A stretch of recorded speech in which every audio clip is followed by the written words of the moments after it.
প্লাইবোর্ডিং হলো একটি পানির খেলা যেখানে একজন ব্যক্তি একটি বিশেষ যন্ত্র প্লাইবোর্ড পরে থাকে, যা একটি জেট বা শক্তিশালী পানির পাম্পের সঙ্গে যুক্ত থাকে।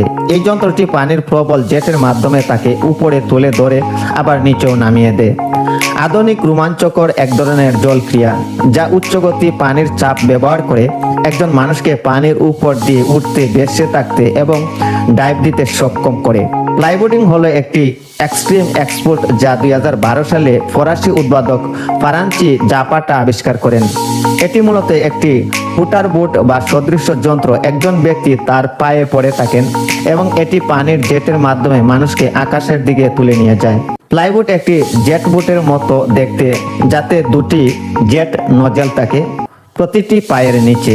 জেট স্কি বা পাম্প উচ্চ চাপের পানি প্লাইবোর্ডে পাঠায়। পানির দুটি নজেল দিয়ে নিচের দিকে ছিটকে বের হয়, ফলে ব্যতিক্রমধর্মী এক রকেটের মতো মানুষকে উপরের দিকে উঠে।